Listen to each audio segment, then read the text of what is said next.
Akibat kenaikan harga kedelai, harga tempe dan tahu di pasaran pun naik bahkan langka.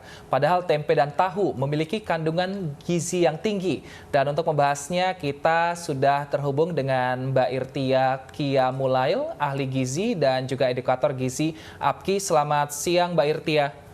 Selamat siang, Mas. Baik Mbak Irtia, meskipun saat ini tempe dan tahu mahal seperti itu, namun ini kan gizinya banyak. Apa saja gizi yang ada dalam tahu dan tempe, Mbak?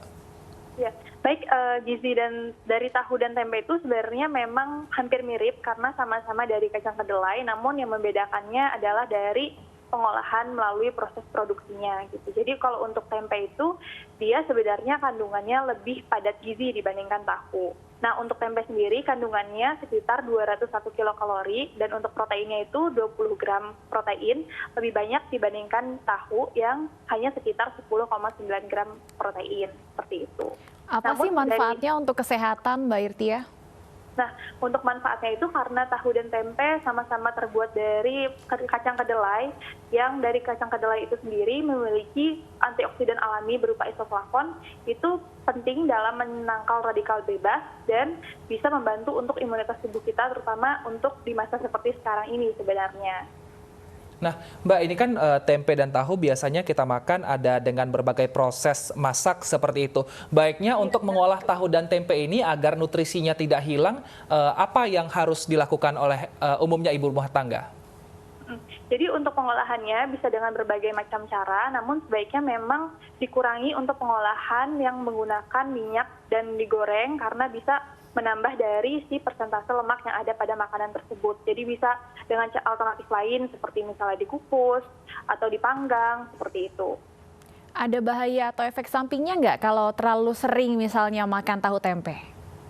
Sebenarnya tidak ada selama dikonsumsinya dalam jumlah yang cukup, dan memang untuk konsumsi protein sendiri karena tempe dan tahu kan termasuk dalam sumber protein, itu ada batasan dan ada rekomendasinya dari Kementerian Kesehatan, yaitu untuk orang dewasa laki-laki cukup 65 gram, sedangkan untuk orang dewasa yang perempuan cukup 60 gram protein dalam sehari, seperti itu, Mbak. Nah, Mbak Irtia, ini tempe ini bisa didampingkan dengan makanan apa saja kah? Apakah semuanya bisa atau mungkin ada jika didampingkan dengan makanan sesuatu ini malah mengurangi nutrisi atau malah menimbulkan racun, Mbak?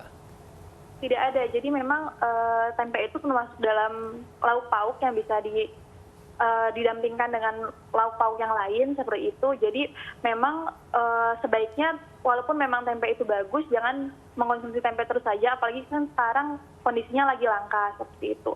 Dan untuk konsumsi tempe sendiri memang bisa diganti dengan protein nabati yang lain seperti misalnya kacang merah, kacang tanah, atau misalnya kacang hijau. Jadi kita bisa ganti dengan protein nabati lain dengan kondisi yang seperti sekarang ini. Sebenarnya seperti itu.